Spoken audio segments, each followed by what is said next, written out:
Okay, magandang araw po sa ating lahat. Ako po pala si Police Major Clemente Torres Garcia III, ang kasulukuyang hepe po ng Pangil Municipal Police Station. Malaki pong nagawang isa parte sa aking buhay na po dahil ito po ay nagsilbing guide sa akin para tahakin po yung tamang nanda. Sabi nga, dati po kasi medyo, sabi nga ay medyo tayo, naliligaw-ligaw. Dahil nga hindi tayo guided ng salita ng ating Panginoon. Pero nung magkaroon po tayo ng internal cleansing, magkaroon po tayo ng MBK sa PNP, nabigyan po ako ng pagkakataong magkaroon po ng mas magandang vision sa aking karera, lalo po sa aking buhay bilang isang tao. Po. At sabi nga, sa pamagitan po nitong programang ito ay nabago po aking buhay. Actually, malaki po nagawa nito para magkaroon po ako ng mabuting pananaw sa aking pagkatao, at the same time sa aking serbisyo bilang alagad ng batas. Yung epekto po itong internal cleansing sa aming pamilya, malaki rin po nagawa nito. No? Dahil unang-una, kagaya ng banggit ko po, nagkaroon po ako ng guidance po ng salita ng Panginoon. At the same time, magkaroon po ako ng mabuting sabi nga, tahak na landas.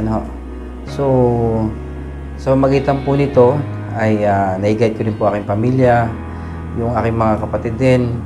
Siyempre, sila rin po yung humingi sa akin ng payo bilang nakatandang kapatid. Sa amin po kasi mga kapatid, isa po kasi nakatanda at ganoon din po, up po sa aking mga kapatid ay pulis din. So, na-guide ko rin po sila. At the same time, nakakapagturo po ako ng, kumbaga, kung ano man ang aking natutunan sa MBK, na-impart ko rin po sa aking family upang magkaroon po kami ng mas maayos na pagsasama sa aming pamilya. At the same time, may guide ko rin po sila para sa ganun ay hindi rin po sila, sabi nga, ay magkamali o at the same time ay makagawa ng bagay-bagay na kumbaga ay maaaring maging dahilan para mapasama po yung kanilang buhay.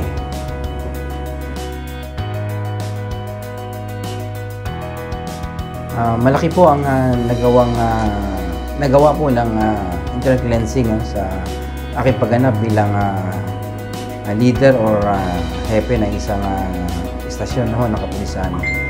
Unang-una po, dahil nga po meron po tayong guidance ng ating Panginoon, so masabi ko po na yung aking mga desisyon ay naikonsulta ko muna sa ating Panginoon para hindi po tayo magkamali ng una. At the same time, nagiging makatwiran po yung aking pakikitungo sa aking mga kasamahan upang sa ganun ay una-una ay magawa po na mas maayos sa aming mga gawain sa aming nasakupan. Same time po na-impart ko po sa kanila yung pagiging makatao sa ating mga mamamayan. Iwasan pagmamalabis. At the same time po ay again, like ko po sinasabi sa kanila, hindi po masama magsalita ng po at opo sa sign of respect po sa ating mga mamamayan dahil sila po yung ating mga mamayan na pinaglilingkuran.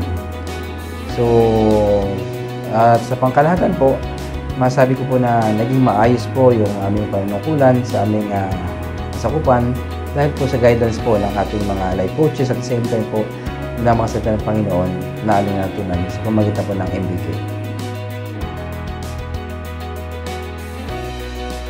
Akin naman pong prinsipyo sa aking buhay sa ngayon, bilang sabi nga nabagong buhay po ay seek ye first the kingdom of God and all these things shall be added unto you. So malaking bagay po kasi na guided tayo lagi ng Panginoon. After all naman, wala namang ako maging pulis, hiniling po na po talaga sa Panginoon yung kung ano po yung aking ninanais na po. Una, gusto magpulis dati, hiniling ko po yung guidance at the same time po yung sabi nga permiso natin Panginoon upang magkaroon po tayo ng ganitong uri ng trabaho dahil pangarap ko maging pulis. Same time po, sa magitan po ng prinsipyo ko pong ito, ay patuloy po akong sabi nga ay tumatahak ng tama ang aking landasin dahil ito na po yung aking pinanghawakan mula po nang tinanggap ko po ang ating Panginoon bilang Panginoon at Tagapagligtas. Sa aming mga life coaches, sa ating mga pastor na patuloy pong ikinocommit ang kanilang buhay para sa PNP at sa ating mamamayan pang matulungan po kami na makapag-servisyo po ng tapat at maayos, mahusay sa ating mamamayan.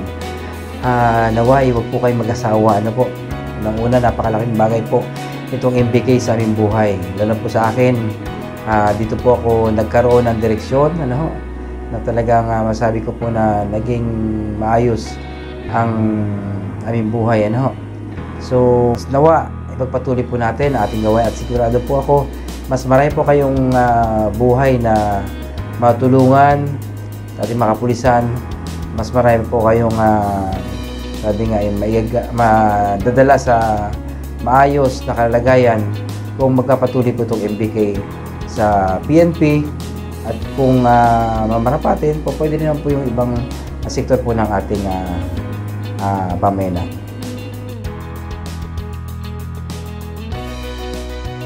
Sa ating mga kasamahan sa kapulisan, tangkiligin po natin itong MBK, dahil ito po ay bibigyan kayo, sa pamamagitan po nito, bibigyan po kayo ng isang maayos na pamumuhay. Magkaroon po kayo ng maayos din na karera sa ating organization dahil sa pamamagitan po nito, naniniwala po ako hindi po tayo magkakamali. At nakakasiguro rin po ako na makatapos po tayo sa ating paninilbihan o pagservisyo ng maayos dahil tayo po ay sumusunod ayon po sa salita natin, Panginoon. Muli, ito po ang inyong lingkod, Police Major Clemente Torres Garcia III, and I am my brother's keeper.